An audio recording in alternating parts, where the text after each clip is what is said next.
Ya Bapak Ibu, sesi yang awal ini kami bagikan berdasarkan apa yang telah kami dapatkan di program Guru Murah. Kalau bisa Bapak Ibu ingat, pernah saya bagikan di 2 tahun yang lalu, nggak salah masih ada di pinjam. Tapi itu tidak sedetil yang nanti mau kami bagikan, begitu Bapak Ibu ya. Dan karena beberapa dari kita juga mungkin belum ikut waktu itu, makanya kami akan membagikan kembali terkait dengan budaya positif. Begitu. Nah, ini memang kami ambil. Kami adaptasi dari modul program Guru Penggerak ya Bapak Ibu, supaya bisa ya kita semua mendapatkan informasi yang sama, maka kita juga punya satu paradigma yang sama mengenai budaya positif. Karena saya lihat ini kan sudah kita terapkan ya di sekolah kita, ini tidak begitu asing lagi buat kita sebenarnya. Ini agenda kita, pembukaan, kemudian nanti akan ada pemahaman inti, eksplorasi konsep, dan juga kita akan ada refleksi terlebih dahulu sebelum mengakhiri kegiatan kita. Nah, Bapak Ibu, ada pertanyaan yang mau saya sampaikan. Ada 3 pertanyaan, ya. Setuju atau tidak setuju dengan pernyataan ini? Yang pertama, hukuman itu dapat mendisiplinkan anak. Setujukah Bapak Ibu bahwa hukuman itu bisa mendisiplinkan anak? Karena kan kita ketemu sama anak-anak ya, mau tidak mau kita pasti harus mendisiplinkan mereka. Nah, apakah hukuman itu dapat mendisiplinkan anak? Bolehlah sharing. Kasih waktu 1 menit.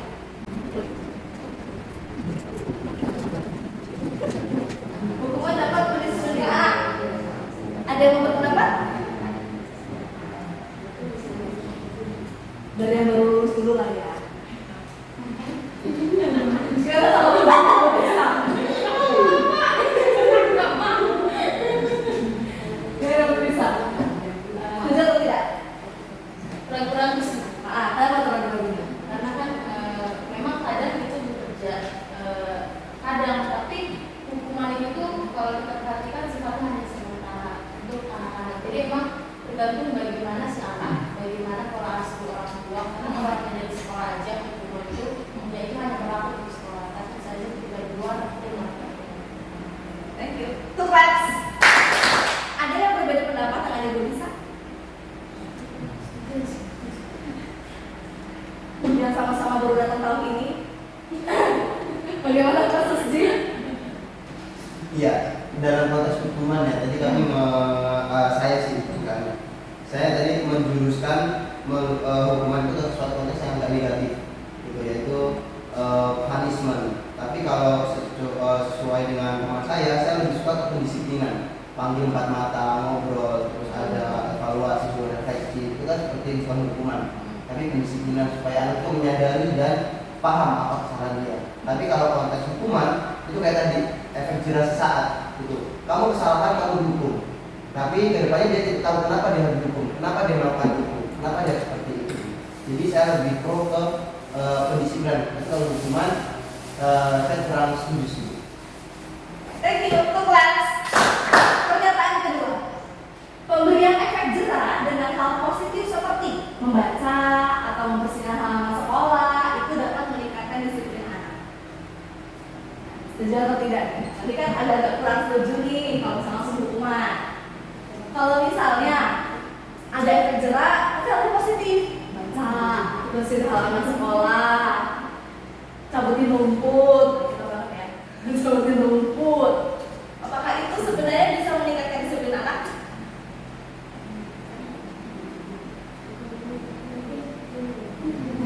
Ya Pak Susi, silakan Bu Firly. Pak Susi mau mendengarkan komentar dari siapa? Pak Fermi. Pak Ferminta, bagaimana Pak Fer? Bisa. Setuju ya, alasannya kenapa Pak? Kayaknya gelasnya beda di mata gitu ya. Saya belum tuntas sampai ke sini dari tadi.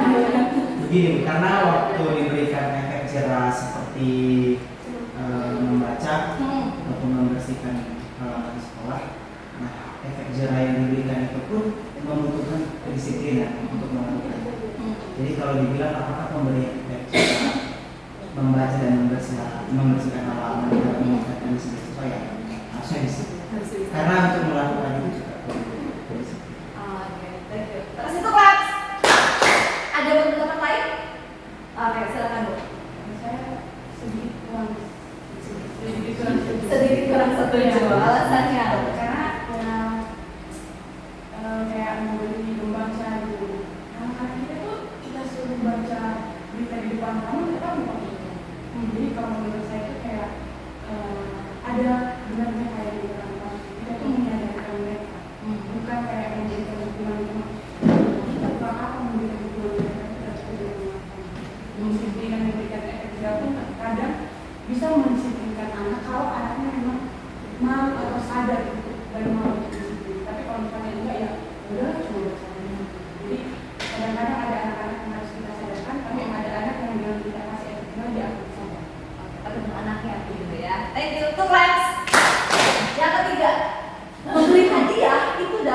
Kalau bisa ya, kamu kasih es krim, ya. Kalau bisa kamu free time, kan hadiah ya. Nah, apakah itu bisa meningkatkan motivasi belajar anak? Tidak boleh dielaborasi lebih dalam lagi, Bu. Sama dengan yang poin 1 sih sebenarnya. Reward itu kan sifatnya sementara, tapi kalau anak terus bergantung ke reward, jadi takutnya motivasi itu adalah motivasi yang negatif dalam artian hanya itu mendapatkan sesuatu. Kalau anak terus dibiasakan dengan hal itu, maka ketika dia beranjak SMP, SMA atau bahkan kuliah, dia tidak akan memiliki motivasi belajar kalau tidak ada seseorang yang memberikan atau menghargai atau bahkan ya mengapresiasi pencapaian itu. Thank you. Tugas. Ada lagi Bapak Ibu berpendapat. Aman? Setuju? Agak ribet ya jadinya ya. Begini agak-agak boleh dan tidak boleh. Dikasih reward boleh, tapi takutnya nanti motivasinya jadi hanya eksternal saja, nggak sampai mendalam. Dikasih hukuman yang ada efek jerahnya, dilihat baik, tapi itu hanya sementara. Sedangkan kita maunya kan mendidik anak itu mempersiapkan mereka untuk kedepannya tuh mereka paham ya ini yang baik, ini yang tidak baik. Gitu. Jadi apa dong yang harus kita kerjakan?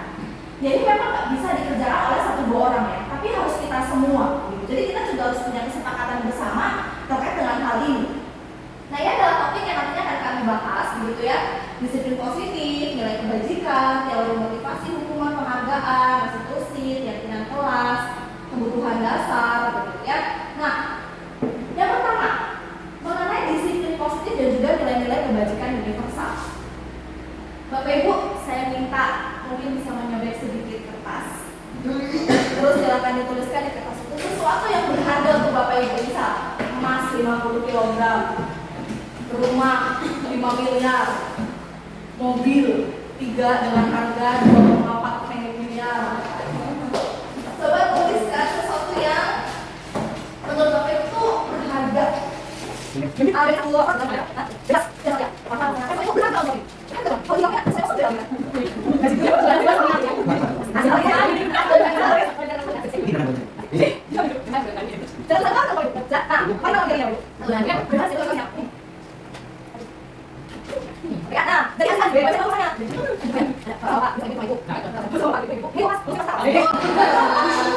Ayo pasang-pasangan deh, boleh berdiri, boleh duduk.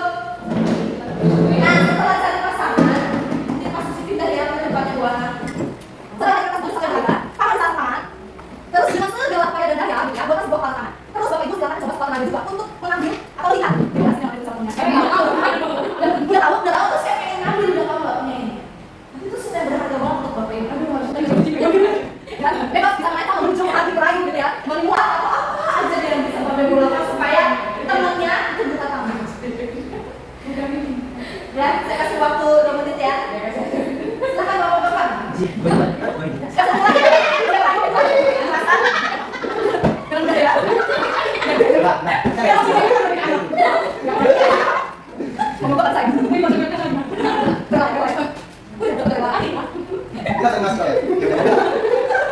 Yang berharga untuk main punya temannya boleh angkat tangan Bapak Ibu.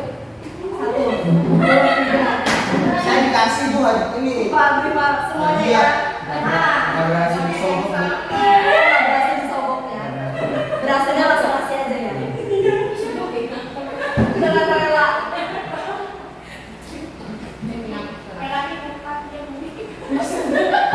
Bu Melan, gimana cara Ibu bisa mendapatkan kepala tangannya si Bu Ana? Begini, terus gua kasih. Langsung dikasih. Bu Ana, kenapa Bu Ana langsung dengan mudahnya memberikan kertas ke Bu Melan? Mau berbagi. Kita. Aduh, dia malah kediri. Kenapa Bapak mau minum? Pasti akan kepala tangan. Coba. Kalau tangan bilang tidak ada yang kalau tidak suka. Oh, boleh setengah. Bapak Ibu tadi yang rela untuk memberi itu kan karena Bapak Ibu punya kontrol ya sama tangan Bapak Ibu, benar nggak? Kalau Bapak Ibu dengan sekuat tenaga tidak mau ngasih, ya pasti tidak akan membukain kan. Tapi kalau udah buka lah, karena kan Bapak Ibu mau ngasih. Artinya kontrol itu ada di siapa? Ada di teman Bapak Ibu atau ada dalam diri Bapak Ibu? Iya, kita sendiri ya. Kita mau bukain, ya sok ambil. Kalau nggak, ya kita akan simpan. Sebujuk kayu apapun, dikasih duitnya lah 1 koper gitu ya. Gak bisa, kenapa? Belum selesai baca, jadi saya nggak mau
itu memiliki hak untuk memaksa. Saya orang tua, kamu anak, ya kamu harus dengerin saya. Kadang powernya langsung kayak gitu. Atau ya saya guru, kamu murid. Jadi si orang dewasa itu punya hak untuk memaksa si yang lebih di bawahnya. Nah, selanjutnya, siapa sesungguhnya yang memiliki kontrol? Kalau misalnya responnya, kita mencoba untuk mengubah orang agar berpandangan sama dengan kita. Kita mencoba mengubah orang lain agar berpandangan sama dengan kita.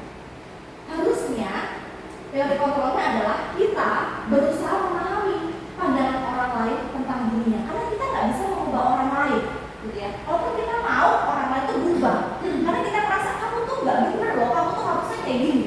Kadang-kadang kita juga suka gitu ya, sama anak kita, murid, atau mungkin sama rekan kita, sama keluarga kita. Itu udah mau hal yang baik, kita mau hal yang benar, dan kita mau berubah. Tapi cara kita mungkin salah, walaupun motivasi kita tuh baik sebenarnya, supaya orang lain bisa berubah. Jadi kadang kita mau mencoba mengubah orang lain dengan pandangan yang sama dengan kita. Harusnya kita kasih pandangan dia, dan kita juga memahami kamu tuh melihat dunia ini dari mana ya pandangannya. Kenapa ya dia melakukan hal ini? Lanjut. Kadang perilaku buruk itu dilihat sebagai suatu kesalahan. Kadang-kadang kita lihat, kok anak ini nyontek, itu sesuatu yang salah. Kok anak ini gak pakai helm, itu sesuatu yang salah. Ya. Padahal semua perilaku itu punya tujuan. Oh dia gak pakai helm karena dia gak punya helm, dia buru-buru mau pergi.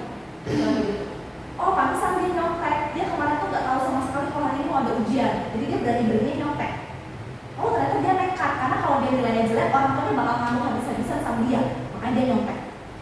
Pasti akan ada tujuan, tapi kadang-kadang stimulus respon kita walaupun perilaku yang buruk, ini kesalahan, kamu salah. Kita tidak begitu melihat apa sih sebenarnya tujuan. Orang lain tuh bisa mengontrol saya, kadang-kadang begitu. Biasanya begini gara-gara kamu begini. Nah itu ya, kadang-kadang tuh respon kita jadi kayak gitu. Ya udah sih mau cuek aja, orang mau cuek sama saya. Padahal harusnya hanya Anda yang bisa mengontrol diri Anda. Ya kalau saya mau menimpa sakit hati, saya akan terus sakit hati sama orang lain. Kalau saya mau memaafkan, ya pasti saya akan dengan rela hati gitu ya, memaafkan orang lain. Jadi bukan karena orang lain akhirnya kita terkontrol, tapi kita lah yang mengontrol diri kita sendiri. Atau begini, saya bisa mengontrol orang lain, gitu ya. Ya saya adalah wali kelas kamu, berarti kamu bisa saya kontrol. Atau saya bisa hubungi orang tuamu kalau kamu tidak dengarkan saya. Kadang-kadang suka power itu yang keluar. Harusnya, ya, kita memang nggak bisa kontrol orang lain. Balik lagi kayak tadi, gitu ya. Kalau emang dia tidak melakukan, dia nggak akan lakukan. Sebaik apapun sebenarnya kita mau sampaikan ke dia, nggak akan masuk karena dia nggak mau. Jadi harus dari diri dia. Pemaksaan ada pada saat bujukan gagal. Udah dibujuk nggak mau, akhirnya dipaksa. Ya udah kalau kamu nggak mau datang sekolah, bikin suatu pernyataan. Ya udah kalau nggak mau datang, silahkan panggil orang tuamu, keluar aja dari sekolah ini. Kadang-kadang itu kita lakukan karena udah mentok, nggak bisa lagi. Bujukan udah nggak ada lagi. Akhirnya kita paksa. Ya. Karena itu sesuatu yang tidak begitu baik untuk terus dilakukan. Yang benar adalah adanya kolaborasi, konsensus, menciptakan pilihan baru. Bisa jadi anak itu akan terbuka dengan salah satu guru yang lain, atau ada temannya yang lain yang bisa kita cari tahu, kita gali gitu ya. Terus atau anak ini kita bisa panggil, ada pilihan apa yang mau kamu tawarkan supaya kamu misalnya mau berubah. Model berpikir menang atau kalah. Aku menang, aku kalah. Kamu menang, ya aku yang kalah, ya aku kalah, ya kamu menang gitu ya. Kadang-kadang dunia pun menangkan itu. Padahal yang benar adalah kita harus senang, aku juga menang ya. Jangan sampai ada yang tersakiti di antara kita. Ini adalah sebuah perubahan dari yang tadi stimulus responnya seperti apa, dan harusnya tuh teori kontrol atau pilihan itu bagaimana. Nah jadi Bapak Ibu, ini garis besarnya gitu ya. Dari teori kontrol, teori pilihan dari Dr. William Glasser.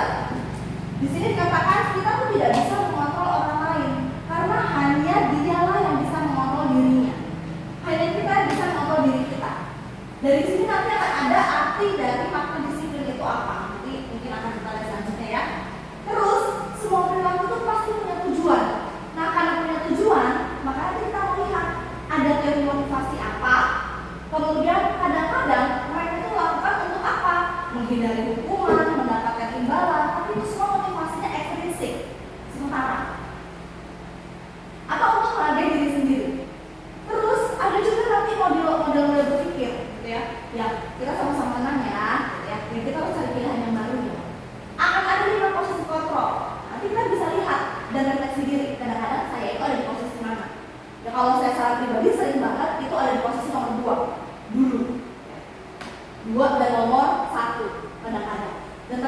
tidak begitu baik ketika ada di posisi ini.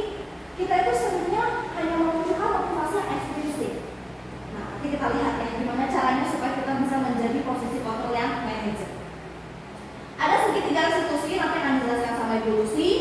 Kemudian dalam ketik kontrol juga ya kita harus realistis ya, melihat kebutuhan kita beda-beda.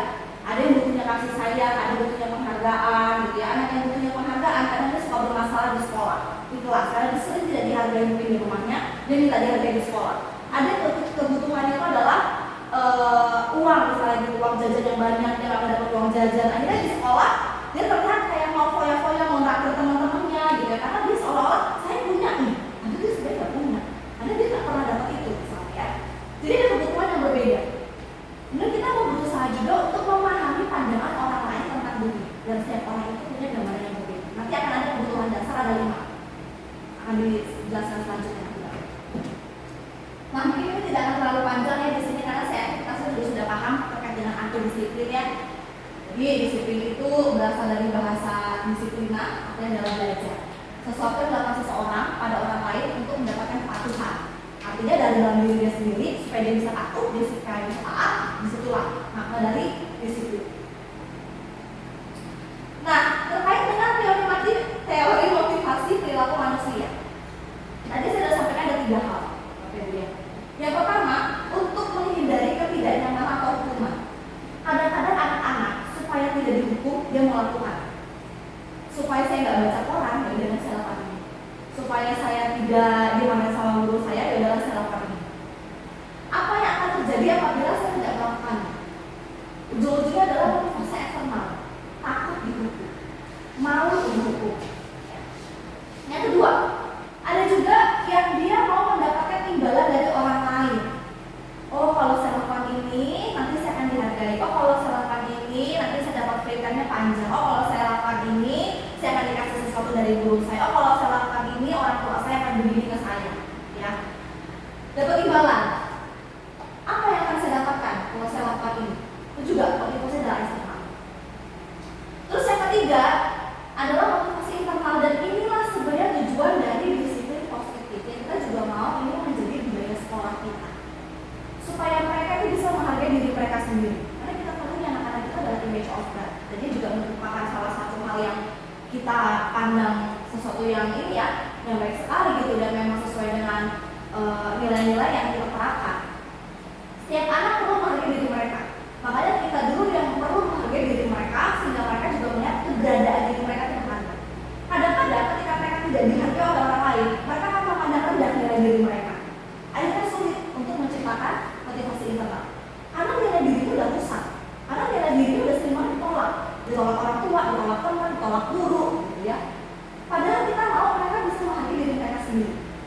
Sehingga mereka nggak tahu kalau saya lakukan ini, saya akan jadi orang yang seperti apa. Kalau saya tidak lakukan ini, makanya apa yang berdampak bagi diri saya. Sebenarnya itu yang mau kita lakukan. Ya mungkin kita nggak tahu ya, ini memang benar sih masukan sampah. Terus caranya gimana? Kok kayaknya susah banget ya kita bisa lakukan ini, kita terapkan. Apalagi kita ada di masa yang close learning, 2 tahun tidak belajar. Bahkan guru-guru juga, Bapak Ibu mengalami hal yang sama gitu ya. Pasti akan mempengaruhi. Beda belajar secara langsung dengan belajar yang hanya di tatap muka. Anak-anak kita juga begitu. Mereka selalu lebih banyak dididik oleh lingkungan mereka dulu. Sedangkan waktu kita menerapkan lagi disiplin dari awal, agak susah. Gitu ya. Nah, mungkin kalau kita nih guru-guru lama yang sudah tahu budaya kita dari dulu membandingkan dengan sekarang, kayak kok bisa ya mereka gini, itu nggak gini. Bahkan mungkin asisnya alumni sini juga membandingkan hal yang sama ya. Dulu zaman saya jadi siswa tuh nggak gini. Kok sekarang anak-anak jadi gini ya. Yang membangun perkembangan zaman itu menuntut perubahan. Bahkan guru-gurunya udah berubah, otomatis budaya di anak-anak juga berubah. Nah kalau bisa juga kita tidak berubah dengan hal yang baik supaya anak-anak hal yang tidak baik tadi berubah menjadi baik. Kalau menurut Bapak Ibu, merdeka itu artinya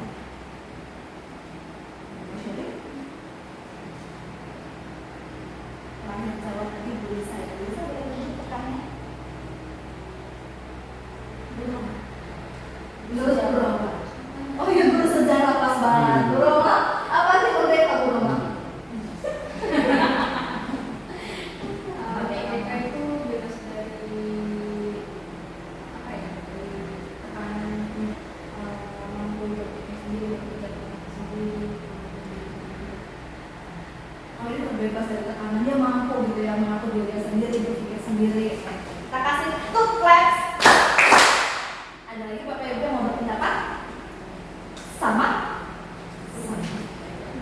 Kita akan lihat menurut si Bapak KHD ya, Bapak Ki Hajar Dewantara yang slogannya kita tempel di depan ya, sama Pak Anies juga. Menurutnya, merdeka itu adalah tidak hanya terlepas dari perintah, akan tetapi juga cakap buat memerintah diri sendiri. Nah tadi kalau bisa dibilang sama Roma, ya dia bebas menentukan. Ketika dia bebas menentukan, dia sudah mengatur dirinya. Disitulah kemerdekaan ada. Ketika dia tidak lagi diatur atau dikontrol sama orang lain, tapi dia tahu menentukan diri dia harus melakukan apa. Disitulah kemerdekaan. Apalagi kita lagi mau terapkan kurikulum merdeka ya. Jadi bukan berarti merdeka seperti kita merdekanya anak-anak mau ngapain, enggak. Tapi mereka tahu mereka bisa ngapain, mereka harus ngapain. Kita hanyalah fasilitator untuk mereka supaya mereka juga bisa mengenal diri mereka. Nah, ini dia yang tadi disampaikan di poin yang ketiga. Ternyata memang penghargaan itu bisa menghukum anak justru, bukan hanya sebagai reward. Kok bisa? Iya, kalau udah ketergantungan sama reward, itu jadi hukuman buat mereka. Lihat nggak anak kecil ya kalau bisa dikasih sama orang tuanya, jangan nangis nanti dikasih permen. Begitu nggak ada permen, nggak akan nangis. Nggak akan nangis, nggak akan diem, nangis terus. Sebenarnya dia lagi dapat hukuman gara-gara reward yang dikasih sama orang tuanya. Jadi penghargaan itu juga sebenarnya sama dalam tanda kutip seperti hukuman. Dalam arti apa? Meminta, membujuk seseorang melakukan sesuatu untuk memenuhi kebutuhan. Jadi hati-hati dengan memberi penghargaan. Bukan berarti tidak boleh memberi penghargaan, boleh, tapi hati-hati. Kalau kita terlalu sering, udahlah full time aja ya Mak. Mungkin buat mereka itu adalah reward, tapi sebenarnya itu hukuman buat mereka. Karena mereka harusnya dapat pelajaran dari kita, tapi kita tidak mengajar mereka. Tapi itu juga hukuman buat kita, karena kita sedang tidak menjalankan tugas kita sebagai guru. Ya, jadi hati-hati dengan pemberian penghargaan ini. Karena akan ada ini dia, penghargaan itu bisa menurunkan kualitas. Harusnya anak itu tuh punya kualitas nilai mereka. Oh memang saya tuh bisa ya, oh memang saya tuh ngerti ya. Tapi gara-gara reward, dia menurunkan nilai kualitasnya. Saya bisa karena saya mau dapat sesuatu dari guru saya. Ternyata kalau tidak ada ini, saya nggak bisa ya. Ya, terus penghargaan itu bisa mematahkan kreativitas. Kenapa bisa mati kreativitas? Karena penghargaannya seolah memaksa dia untuk mengeluarkan. Kalau nggak ada penghargaan, nggak jadi kreatif dia. Jadi kita tuh sebenarnya lagi menghukum dia dengan sebuah penghargaan. Dan penghargaan itu mengurangi motivasi intrinsik. Kalau yang ketiga ini udah sepakat ya kita semua Bapak Ibu. Dia hanya ekstrinsik aja. Nah terus dalam memberikan apresiasi, gitu ya, pengakuan, perlu diingat beberapa hal. Harus secara khusus. Kalau memang ada anak ini yang perlu kita apresiasi, cukup anak ini, gitu ya. Terus dia pengakuannya juga secara pribadi. Kasih tahu. Atau mungkin bisa juga pas semua murid secara bergantian. Kita juga bisa konsisten. Terus fokusnya sama proses, bukan sama hasilnya. Karena kalau sama hasilnya, anak-anak juga tidak akan memperhatikan proses yang sedang mereka alami. Nah ini contoh pengakuan atau apresiasi kebajikan. Misalnya ya, jangan buat kemarin saya perhatikan rasa empatimu besar sekali ya. Pada saat menolong murid baru dipastikan. Ini kan kelihatan personal ya Bapak Ibu. Hanya ke beberapa orang kita sampaikan. Itu hal yang kecil sebenarnya. Waktu dia nolong anaknya lain, tapi itu menjadi sesuatu yang berharga buat dia. Kalau misalnya dia tidak pernah mendapatkan hal itu dari orang lain. Atau lagi, ya saya menghargai kepedulianmu pada saat kamu membantu teman-temanmu di tugas kelompok. Jadi ada pembukaannya dulu ya, terima kasih ya untuk ya ibu lihat kamu sudah. Jadi ada pembukaannya. Kemudian nilai kebajikannya apa? Iya kamu sudah bisa bertanggung jawab. Iya kamu sudah membantu. Ya kamu menghargai. Ada sebuah nilai kebajikan yang kita mengapresiasi ke anak kita atau mungkin orang lain terkait kita, ya. Dan situasinya apa? Iya waktu saya datang ke kelas. Iya waktu ibu lihat kamu bersama dengan temanmu. Jadi anak-anak juga itu oh iya. Memang saya lakukan oh iya pada saat itu ya. Nah mungkin kita bisa memilih Bapak Ibu ya dari 1, 2, 3, 4, 5, 6, 7 tindakan ini termasuk hukuman atau konsekuensi. Bapak Ibu kalau merasa ini hukuman yang diangkat sebelah kiri, kalau merasa itu konsekuensi akan sebelah kanan. tidak usah takut salah, ya. Tidak ada salah dan benar, yang ada benar dan kurang tepat. Sama aja ya. Sebelah kiri hukuman, sebelah kanan konsekuensi ya. Kiri hukuman, kanan konsekuensi. Pertama, mencatat 100 kali di buku kalimat saya tidak akan terlambat lagi. Memang dulu ya. Ya, gituan. Sip. Antara sejati sekali. Kedua, lari keliling lapangan basket 2 kali karena terlambat hari di sekolah. Kalau saya karena nggak boleh di lapangan. Kiri. Iya, memang ya benar dengan sejati. Dia masih baca. Ya, terus aku udah kawan ya. Next, menggantikan kertas tugas teman yang telah dicoret-coret.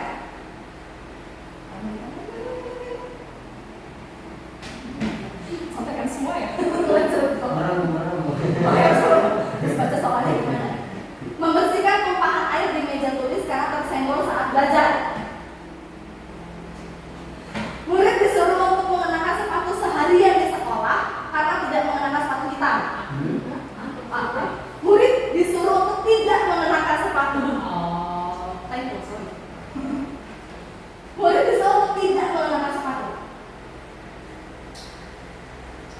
Latih keliling lapangan basket 2 kali karena terlambat 10 menit di pelajarannya Pak Susi. Kalau sendiri jawab. Itu memang benar enggak? Enggak mau marah, tapi itu konsekuensi. Ada konsekuensi mana dong? Karena terlambat. Coba deh yang lain. Lari keliling lapangan basket 2 kali karena terlambat 10 menit untuk pelajaran PJOK. Hukuman konsekuensi. 1, 2, 3. Kiri kanan kanan. Kiri kanan. Kiri kanan.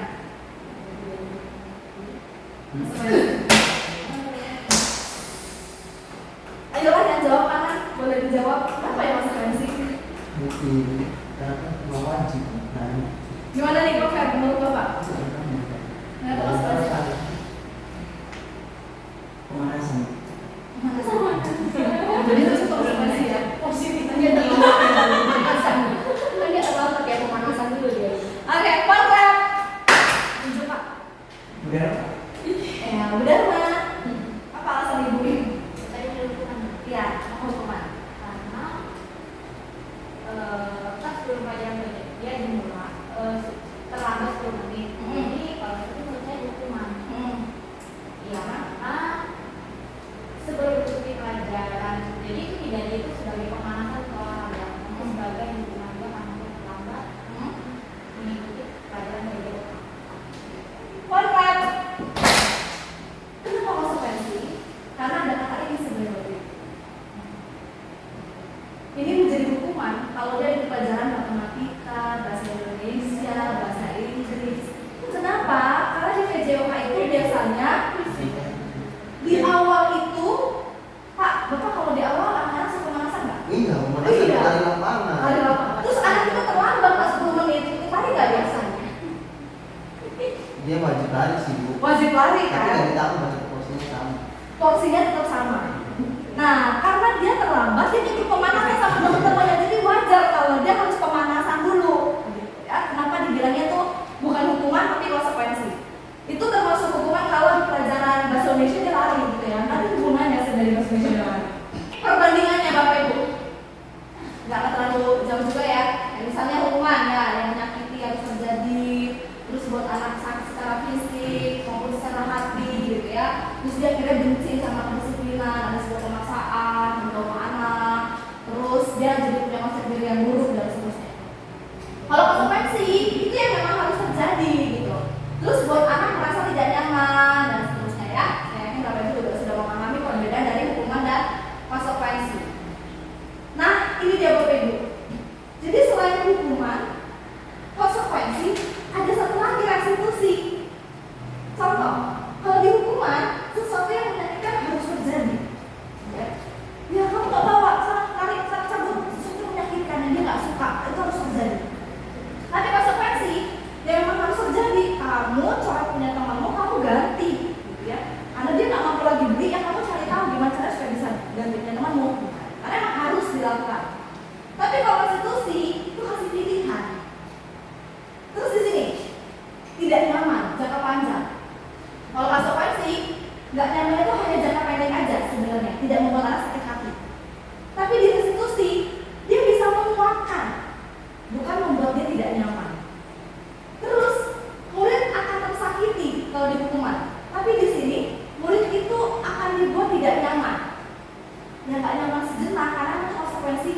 ya dia misalnya merusakin barang temannya, ya kamu harus benerin, nggak ini kan pasti buat dia, tapi itu harus dilakukan. Tapi di restitusi, si murid itu dia dapat penguatan. Kok bisa ya orang salah malah dapat penguatan? Nah, jadi ini nanti saya akan berikan ya Bapak Ibu slide ini untuk kita semua, sampai Bapak Ibu mau kembali lagi menggali, melihat dengan lebih jelas. Kita akan masuk ke restitusi. Nah, dulu itu pakar restitusi. Jadi kita mau melihatkan pemahaman dari Ibu Lucy mengenai restitusi. Tepuk semangat.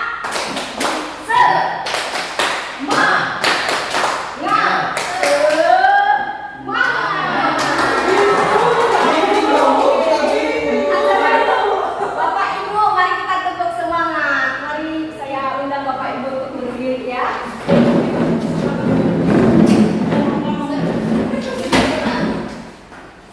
Ya, kalau saya bilang tepuk semangat.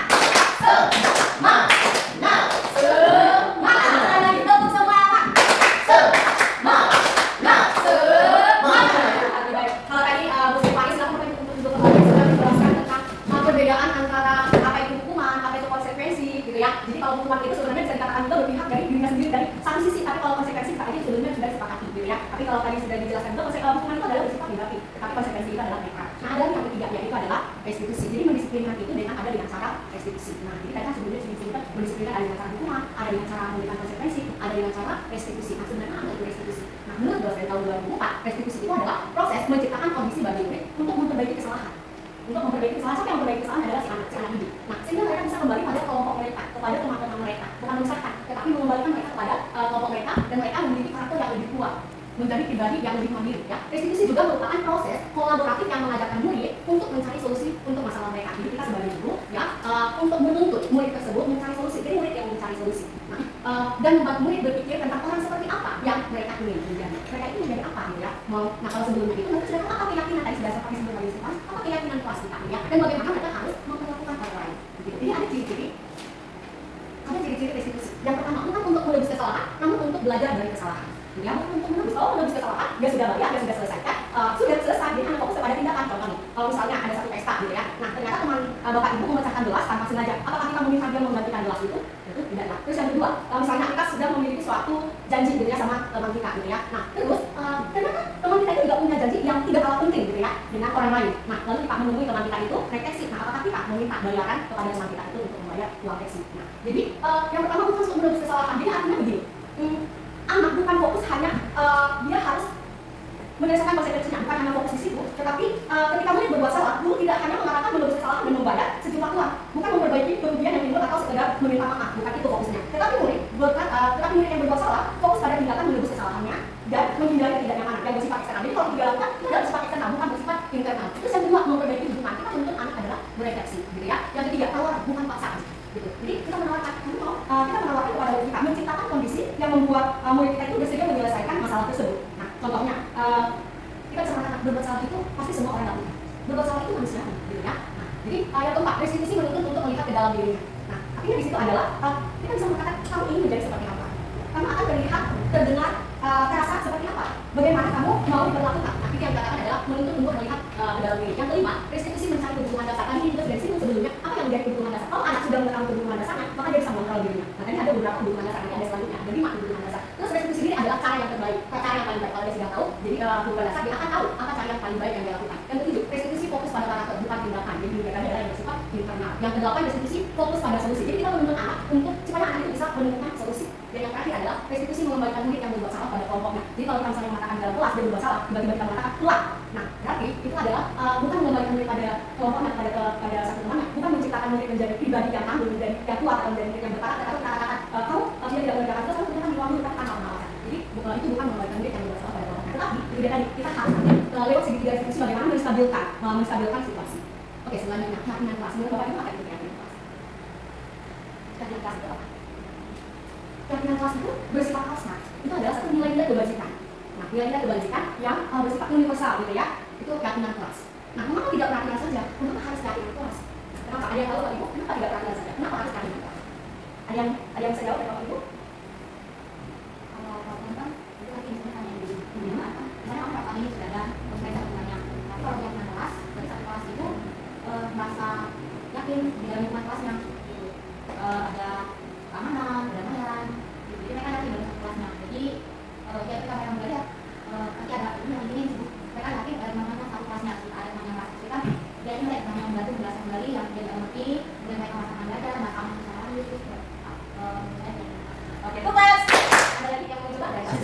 mencoba mengcopy paste dari tujuan data tadi. Merdeka itu artinya tidak hanya dari terlibat dari peraturan, tetapi dia yakin memiliki kapasitas dalam diri sendiri untuk bisa mengekspor, bahkan membuat peraturan dalam diri sendiri. Sehingga keyakinan dalam diri itu tetap menatap ketika dia yakin dia datang dengan tujuan yang dia miliki, sehingga dia juga bisa tidak hanya tepat pada peraturan yang dia makan, tapi dia sadar bahwa saya memiliki peraturan dalam diri saya dan mungkin sama dengan peraturan yang dalam kelas, sehingga akan selaras dengan tujuan dia datang ke sekolah itu ngapain. Gitu kan. Dan itu menurut saya akan membuat suasana kelas itu menjadi sound community. Karena yakin siswa yang pada guru akan ditolong dalam hal pembelajaran segala macam, dan guru pun yakin kepada siswa dengan kapasitas mereka untuk bisa dan juga memiliki uang untuk berhasil, maka itu akan menjadi sebuah komunitas yang baik di dalam kelas. Itu akan datang dengan optimis. Bukan jadi bisa dikatakan seperti tadi ya, karena motivasi itu adalah dalam diri lakukan dari karena motivasi internal gitu ya. Nah selanjutnya, mengapa kita memiliki peraturan harus menggunakan itu bila mengendarai kendaraan roda 2? Ada yang segala? Ada polisi, kota polisi. Ada lagi? Iya, keamanan. Oke, demi keamanan, keselamatan, ini yang disebut dengan nilai kebajikan atau keyakinan ketiga tadi ya. Nah, mengapa kita memiliki peraturan 3R, respect, responsibility, and readiness? Ada yang bisa jawab? Ini adalah keyakinan di kelas kita. Nah, mengapa kita memiliki peraturan 3R? Ada yang bisa jawab?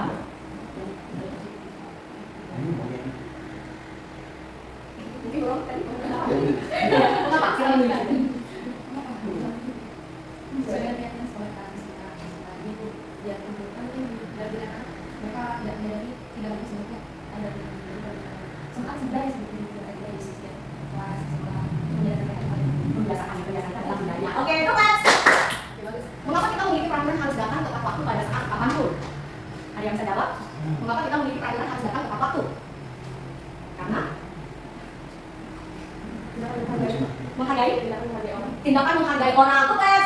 Ada lagi? Itu kembali ke sana. Kembali ke readiness itu ya tadi ya, karena dia sudah memahami keyakinan itu dan ada dorongan ya dari dirinya sendiri, lalu dia harus hadir dengan tepat waktu menghargai waktu dan menghargai orang lain. Oke, nah untuk mendukung motivasi intrinsik, kembali ke nilai-nilai atau keyakinan lebih menggerakkan seseorang dibandingkan mengikuti serangkaian peraturan-peraturan. Jadi kalau kita hanya berfokus kepada peraturan berarti eksternal ya, dia hanya melakukan yang penting dia aman gitu ya. Tetapi kalau dia lakukan dari ya dorongan dari dirinya sendiri, nah berarti dia sudah memahami satu keyakinan itu gitu ya. Nah terus selanjutnya, nah jadi dengan melihat ada peraturan dia melakukan peraturan karena dia sudah memahami keyakinan kelas ya. Nah keyakinan kelas, terus lalu kalau misalnya sudah dia berperilaku sesuai dengan keyakinan kelas, maka terjadi atau tercipta lingkungan kelas yang sangat positif, aman, tertib dan semuanya. Nah jika itu sudah dilakukan suatu pembiasaan, maka itu disebut dengan budaya positif.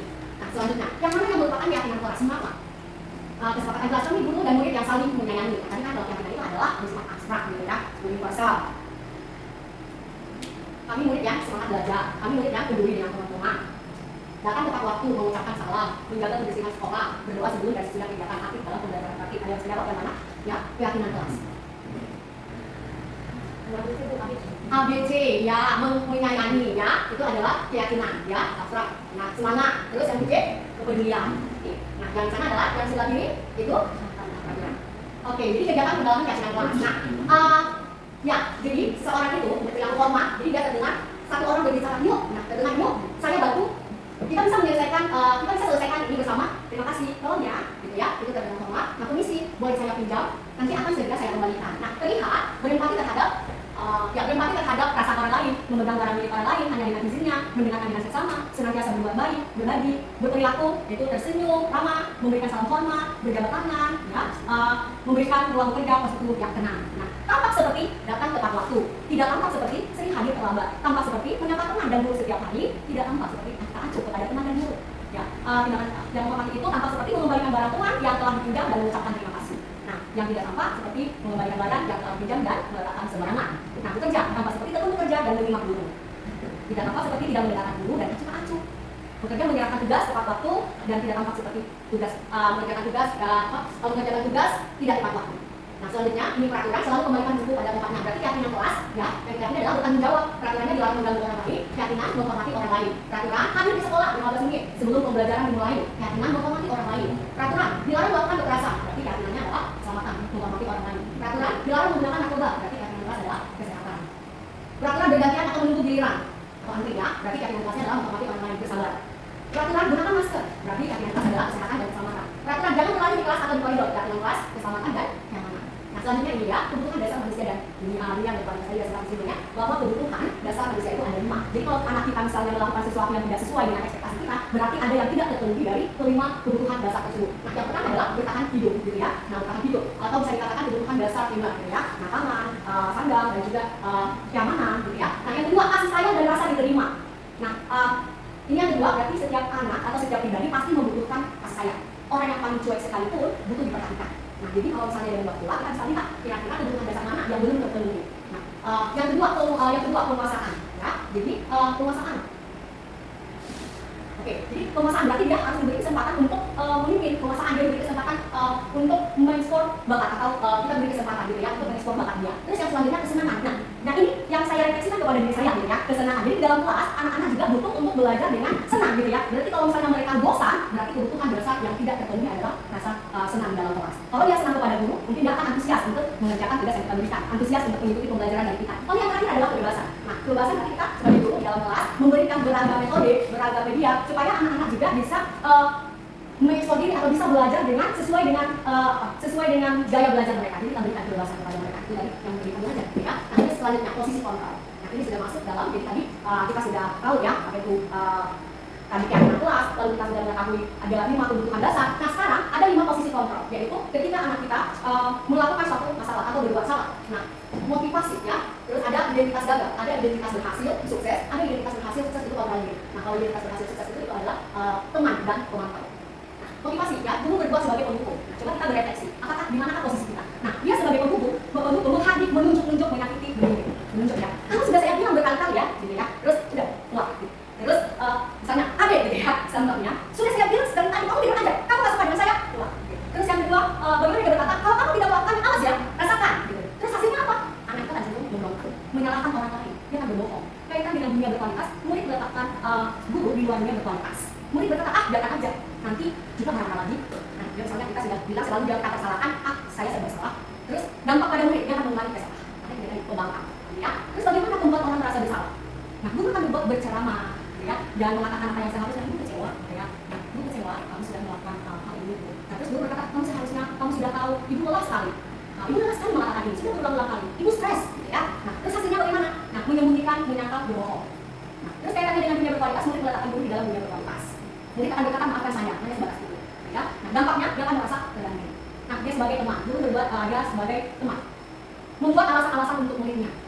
Dengan berkata begini, ayolah, lakukan ini ibu. Nanti pas orang hari, ya, masa kamu tidak mau? Ingat, ingat tidak, ini pernah bantu. Nah, ini adalah posisi sebagai teman.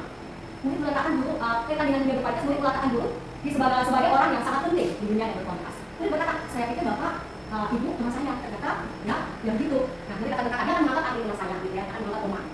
Terus dampaknya pada murid dia lemah, tidak mandiri, tergantung. Jadi dia bergantung anak pada guru, gitu ya, dia kayak membekak terus. Gitu. Terus pemantau, nah, guru akan dibuat menghitung dan mengukur, gitu ya. Dikatakan gini, kalau misalnya, jadi dia misalnya dengan berbicara dengan menggunakan bahasa yang formal. Kalau kamu melakukan ini, maka konsekuensinya begini. Dia hanya memantau aja, dia memantau apa peraturannya, gitu ya. Nah, kalau kamu melakukan, ini sebenarnya 10, kalau kamu melakukan 4, peraturannya begini. Kalau misalnya 5, peraturannya begini. Nah, hasilnya apa? Dia akan menyelesaikan diri bila diawasi. Terus kaitannya dengan dunia berkualitas, murid meletakkan dulu peraturan dan hukum di dunia berkualitas. Murid berkata, berapa banyak bintang yang saya harus peroleh? Misalnya kalau kita ya, ada bintang, misalnya kalau hasilnya ada, misalnya kalau misalnya berapa yang dikerjakan disesuaikan dengan bintang yang didapatkan. Berapa halaman yang harus saya tulis? Nah, dampak pada murid menitikberatkan pada sanksi atau hadiah untuk dirinya. Nah, jadi identitas yang berhasil, kontrol diri, menghargai diri sendiri, dan ini adalah yang paling tepat yaitu manajer. Guru akan berbuat mengajukan pertanyaan-pertanyaan. Ya, mengajukan pertanyaan-pertanyaan, bukan berkata, apa yang kita lakukan? Apa yang bisa kita kerjakan untuk memperbaiki masalah ini? Hasilnya itu bisa keluarkan pribadi murid. Kaitannya dengan dunia berkualitas, murid meletakkan dirinya sebagai individu yang positif dalam dunia berkualitas. Ya, karena itu dia akan dituntun anak tersebut untuk mandiri, untuk menemukan suatu solusi. Jadi guru itu hanya menuntun murid kira-kira itu sesuai dengan keyakinan kelas kita. Nah, akan katakan seperti itu, dia akan menjawab tidak. Kalau tidak, nah nanti ada materi selanjutnya yang bagaimana menstabilkan situasi gitu ya. Terus nanti akan disampaikan lagi, kalau betul apa yang akan kamu lakukan, dia akan dituntun. Murid meletakkan diri sebagai individu yang positif dalam dunia berkualitas. Bagaimana caranya saya bisa memperbaiki keadaan? Jadi ini dituntun murid bagaimana dia harus memperbaiki keadaan, apa yang akan dilakukan untuk di hari berikutnya, belajar dari kesalahannya, mengevaluasi diri, bagaimana cara memperbaiki diri.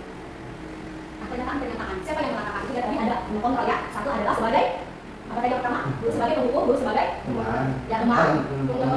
Yang membuat orang merasa bersalah. Pemantau dan manajer. Oke, sekarang saya kecewa sekali dengan kamu. Kira-kira siapa yang mengatakan? Merasa bersalah kah? Oh iya benar, saya kecewa ya. Jadi membuat anak tersebut merasa bersalah. Kamu tidak pernah benar melakukannya. Kira-kira berperan sebagai apa? Oke, pendukung. Oke, yang ketiga, ayolah lakukan demi Bapak. Ya, teman. Apakah kamu mau mendapatkan stiker bintang hari ini? Pemantau. Bagaimana kamu bisa menyelesaikan masalah ini? Manajer sekali. Kamu selalu yang paling terakhir. Oke, yang terakhir adalah pendukung private. Nah, identifikasi 5 kontrol ya, kita sudah selesaikan. Selanjutnya, nah ini segitiga institusi. Jadi ada segitiga institusi dalam penyelesaian masalah. Yang pertama, menstabilkan identitas. Menstabilkan identitas kita membuat anak dulu nyaman untuk bercerita. Kita membuat anak dulu gitu ya, mau jujur. Gitu. Menstabilkan setiap orang pasti pernah melakukan kesalahan. Terus saat kita tahu misalnya laporan masalah gitu ya, seperti kemarin misalnya si ya yang saya tanyain, saya diterima buat masalah guru gitu ya, misalnya dia nada tinggi pada guru ya. Terus saya pasti dalam memposisikan menstabilkan identitas dulu. Saya kasih apa yang juga pada saat itu mungkin saya juga ya jengkel gitu ya. Nah dia merasa aman gitu ya, dia ada rasa penerimaan. Nah kamu bukan satu-satunya yang pernah melakukan hal ini. Nah setelah dia sudah aman, lalu kita akan mendorong dia untuk menceritakan tujuan dia melakukan kesalahan tersebut atau ada beberapa alasan kenapa dia melakukannya. Nah dengan kamu tentu punya alasan bukan dan kenapa melakukan hal itu. Adakah cara yang lebih efektif untuk mendapatkan apa yang kamu butuhkan? Jadi, nah setelah dia ceritakan alasan-alasan, lalu kita bisa mendorong dia lagi untuk menanyakan keyakinan. Menurut kamu ini sesuai dengan yang kita jangan mengatakan tidak. Kalau bukan terus kira-kira coba pikirkan keyakinan kelas apa yang kamu langgar seperti itu ya. Nah dia akan ceritakan keyakinan kelas apa yang dia langgar. Nah kalau misalnya setelah itu nilai apa yang telah disepakati kamu ingin seperti menjadi orang yang seperti apa, lalu kita mendorong dia untuk mengambil atau untuk mengambil satu solusi ya bagaimana dia menyelesaikan masalah dia. Selanjutnya, kamu akan berkata untuk menstabilkan identitas dia dia berbuat salah itu hal yang manusiawi. Oke, nah jadi menstabilkan identitas membuat anak merasa gagal kan ya, dia berbuat salah gagal dan karena dia berbuat salah menjadi positif terhadap dirinya. Jadi bagaimana menstabilkannya? Kita akan berkata berbuat salah itu adalah hal manusiawi.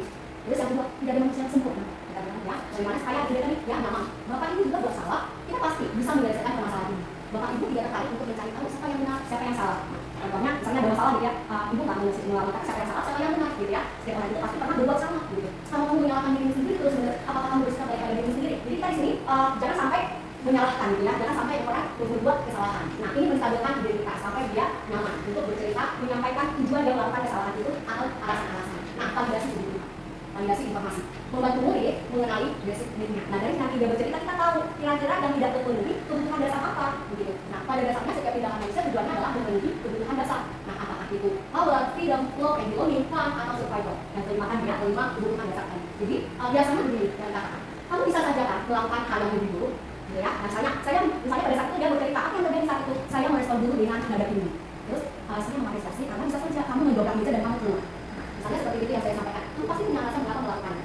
Nah lalu dia bercerita alasannya, kamu boleh ketahui usaha. Jadi di sini anak akan jujur dan akan terbuka semua permasalahan apa yang dia alami. Ketika kita melepaskan pertanyaan-pertanyaan seperti ini, maukah kamu belajar cara lain untuk mendapat yang kamu butuhkan tanpa harus mengukur, gitu ya. Nah apalagi saya mungkin kalau seperti saya belajar hari ini, sebelum saya menghadapi masalah dengan anak saya Albert ya waktu di SMP, tapi ya itu hanya hari ini yang lebih baik gitu ya. Nah maukah terus selanjutnya, apakah kamu bisa melakukan dengan yang lebih baik besok lagi? Nah, kita mendorong dia gitu ya, mau nggak? Tapi ini adalah meminta anak untuk bersedia gitu ya, melakukan hal yang lebih baik lagi. Terus menanyakan keyakinan.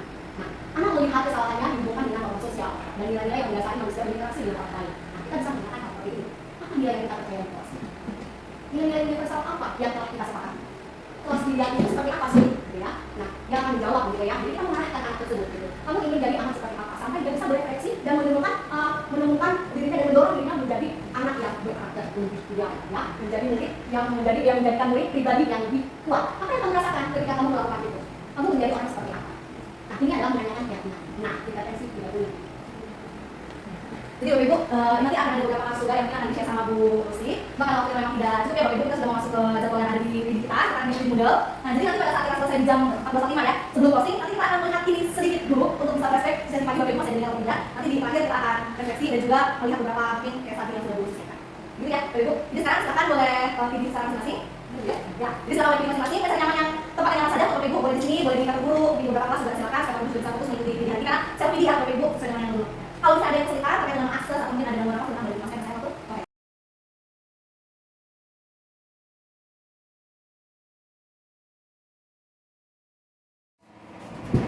Permisi Bu. Silakan masuk. Ya, bagaimana kabarnya hari ini, Bayu? Baik Bu, ada apa ya Ibu manggil saya ke sini? Ya, jadi kemarin itu ada yang menyampaikan ke Ibu bahwa kamu berkendara bersama dengan temanmu tapi tidak menggunakan helm. Apakah itu benar? Iya Bu, benar. Terus kalau menurut kamu, kalau memang itu kamu lakukan, sebenarnya sebagai seorang pelajar boleh nggak sih? Tidak Bu, Enggak ya? tidak. Nah, kamu tahu itu nggak boleh, tapi kamu lakukan. Kenapa tuh, Nah? Karena waktu itu saya melihat teman-teman tidak menggunakan helm, jadi saya juga tidak menggunakan helm Bu. Karena ikut-ikutan. Iya. Terus kalau menurut kamu itu Bener nggak sih dilakukan? Tidak Bu, karena seharusnya tuh saya memberikan contoh yang baik, tapi saya malah mencontoh yang tidak baik. Terus kalau menurut kamu secara pribadi tuh kenapa kita penting pakai helm? Ya untuk menjaga diri Bu, dari untuk tidak menghindari Betul, biar nggak kecelakaan. tidak kecelakaan selamat. dan selamat sampai tujuan. Oh, oke. Jadi sebenarnya untuk menjaga diri kamu gitu ya? Iya.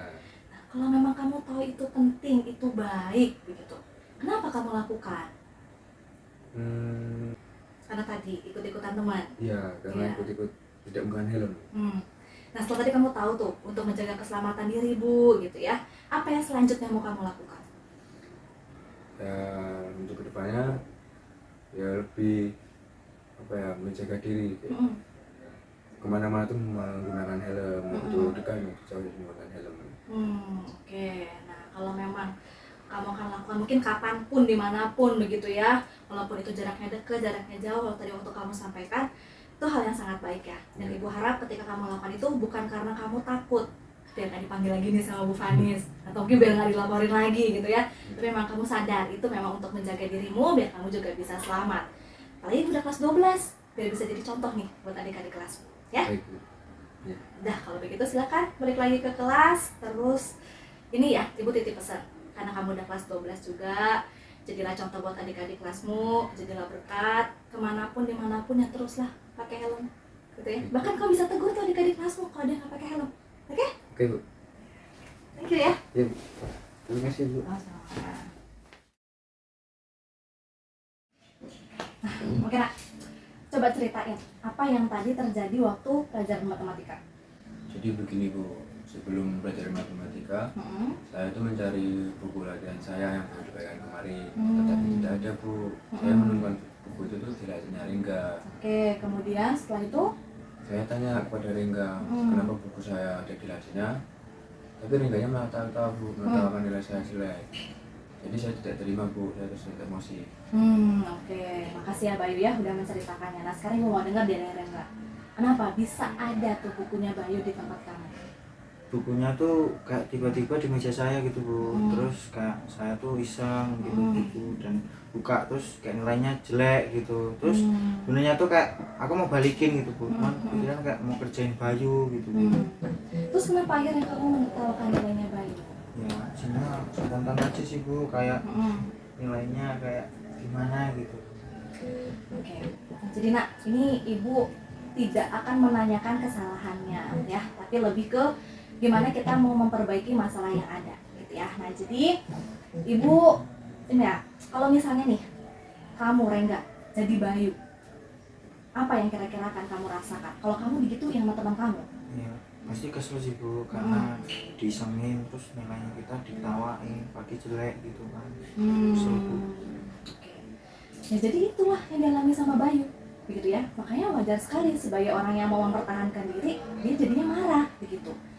Nah, mungkin nih ya, ada hal yang mau kita pelajari nih dari situasi ini. Kira-kira kalau dari Rengga, dari Bayu, mau nggak sih kita pelajari sesuatu dari kejadian ini? Iya Bu, mau. Mau ya? Nah, kalau sebagai komunitas, apa yang sebenarnya lagi kita yakini? Saling menghargai Bu. Saling menghargai. Iya. Kalau dari Bayu apa? Saling mengasihi.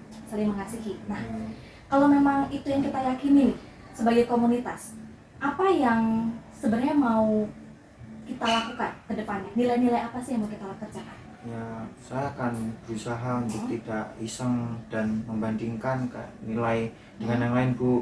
Bahkan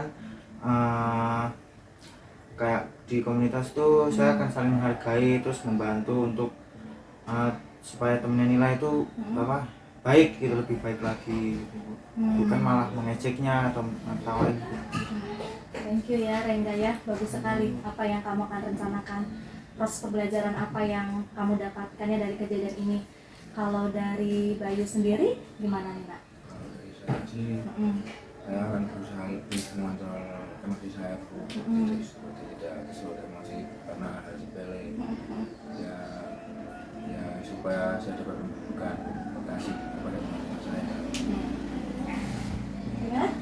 Ayo, bye-bye. Ya, saya sudah tahu ya. Oke, thank you ya. Nah, jadi Jadi karena sudah baikan, kalian juga sudah mengungkapkan nilai-nilai apa yang kita yakini, pembelajaran apa ke depannya, ya teruslah jadi rekan, jadi teman dalam komunitas yang bisa saling membangun. Oke nak? Tidak terulang kembali ya? Iya Bu. Oke, hati-hati ya nak. Ya, balik lagi ke kelas.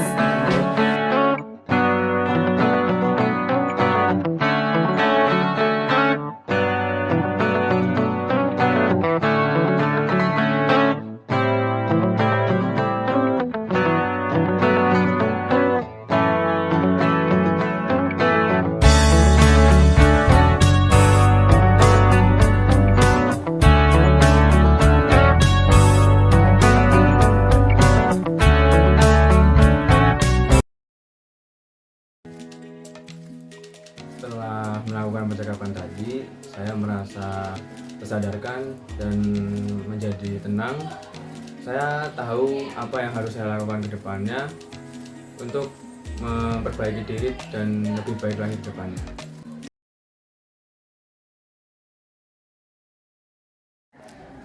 Saya bahagia dan dapat menjadi diri saya sendiri selama berada di sekolah. Karena guru-guru mengajar sesuai dengan minat saya dan cara mengajar yang baik.